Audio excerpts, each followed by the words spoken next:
All right, now you guys might remember. I believe this was last year. Uh, it was at Lincoln Memorial or something like that. And it was a big old day, some type of big day. So it was a lot of Trump supporters out there, and the Hebrew Israelites showed up, doing what they normally do, and it was also people that had identified themselves with Native Americans, which some people still call them Indians. Now, if you remember that day, see, I'm very intuitive. So the first thing I noticed was the moon was out there in broad daylight. And that moon didn't move the whole time. So I already know there's a presence. As soon as I saw it, as soon as I watched the first 3 seconds of that video, I said, whoa, what's the moon doing out there? Why ain't it, it's not moving, nothing. So I knew something was up as soon as I seen it. So the video started off with the Hebrew Israelites doing what they do. And at first they were arguing with the Native Americans, who, like I said, some still call Indians. They were going back and forth and back and forth. And eventually the Native Americans went on to their own little thing. And then the Hebrew Israelites was doing what they were doing over and over again. And you can still watch this video online. You can find it. Because there's some things I want to point out in that video.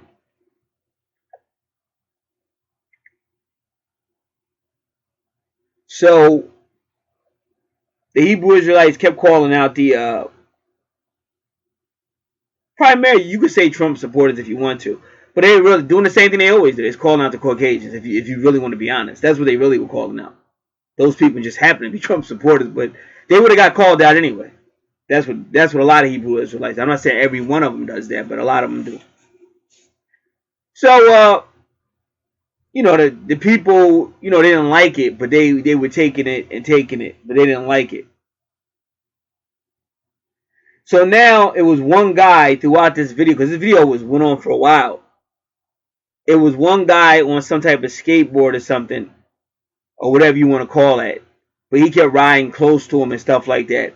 So one of the Hebrew Israelites was saying, if he keeps getting too close, I'm gonna knock him off that. And he's telling, he's like, we're not out here to play jokes, kid. Back up, like you're getting too close. And the kid kept doing that, because you have to understand, whenever you see stuff like that, it's energy around you, it's spirits around you, and like I said, and I'm sure that the kid had on a helmet, so he felt like he couldn't be identified or whatever. So,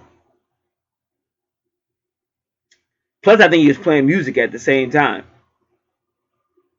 but he kept riding all around the Hebrew Israelites and riding in between them and the people and stuff like that.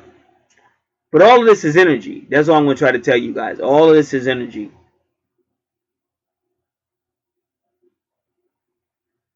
So,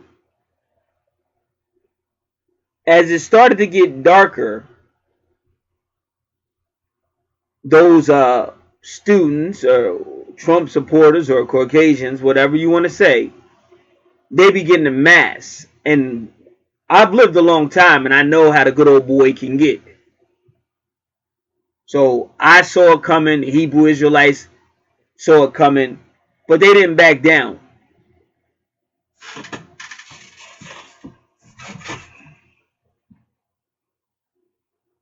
So now what was just people hanging out, they didn't like it, but it was beginning to turn into a mob activity. They started yelling like cavemen. This is all on the video, so I'm not exaggerating nothing I'm saying. You can watch the video. They began, doing the chants that these mob violence do, because, like, to me, I saw all this growing up.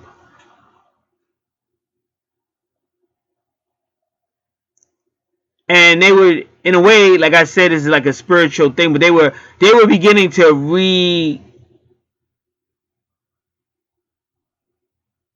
regress back to the good old boy days. And you could just watch the video.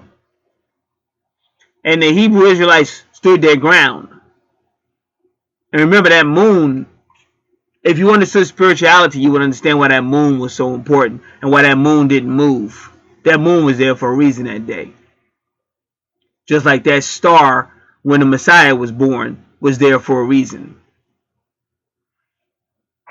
This is why they don't want you learning astrology and things like that.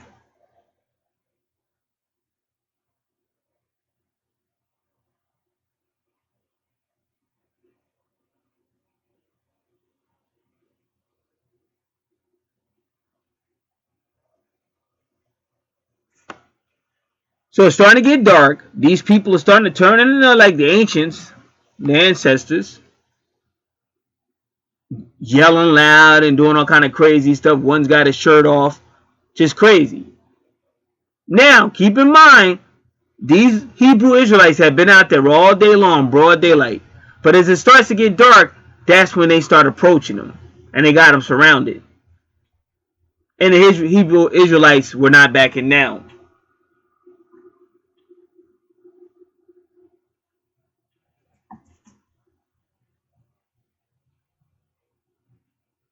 Now, somebody, well, whose side?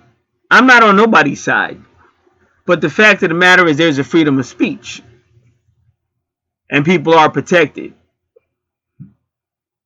So does that mean they can say anything? Nah, I wouldn't say they could say anything. But there is a freedom of speech. And you have to understand, it's kind of like if a certain family was known for robbing and raping women and females and girls. So their relatives is calling this family out because there's never really been no real justice about it. No reparations and nothing. So these people are just doing what they're doing. They're using their First Amendment right. So then the family, or say the children, the grandchildren, whoever, the great-grandchildren, they're pissed off because you're pissing us off. But what you should be pissed off about is the robbery and the rapes and all that, but you're not. And just like in the Bible, Jesus says you're just like your forefathers. Jesus said, you say that your forefathers was wrong for killing the prophets, but yet you build their altars up. You build their memorials up. And he said, plus you're going to kill me. So how are you different from your forefathers? So Jesus basically told them your forefathers are going to burn in hell, and so are you. That's all in your Bible around Matthew 23. So you see the same thing right in front of you. So their wickedness is coming out, and now it's a whole lot of them. So now they're tough guys now. Now they're approaching the Hebrew Israelites in a confrontational way. And again, you could just watch the tape. So now people that work at that area, like adults, they try to do something about it. Because they can already see that this is about to go ugly. Hebrew Israelites, they were strong the whole time. Did not back down. Kept on talking, kept on saying what they say.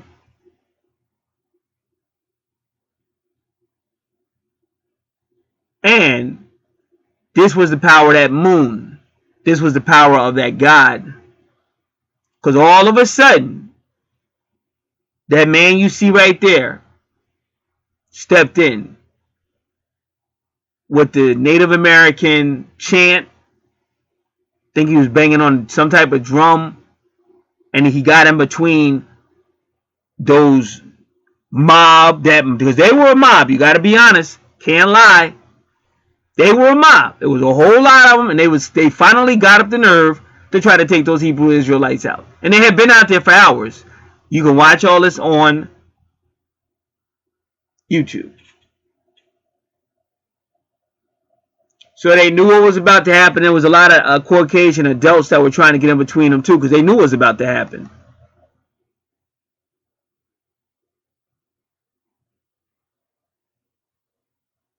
So it was it was unbelievable, because they came out of nowhere.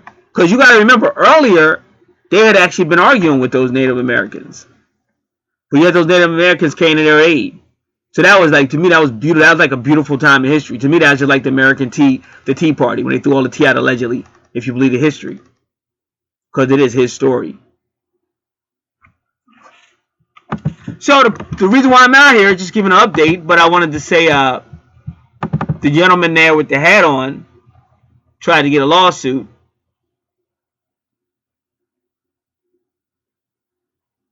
in this particular case, and it was dismissed.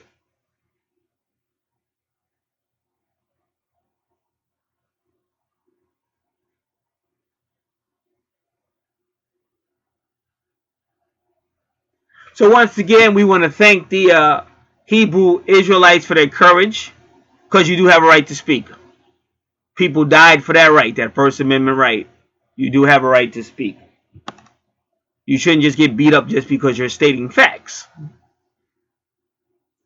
Uh, Peace out to the Native Americans, because they could have just said, no, we're not going to get involved, but they bravely, because this is our history. This is our history of the country before the oppression. This is Gad. I'm out.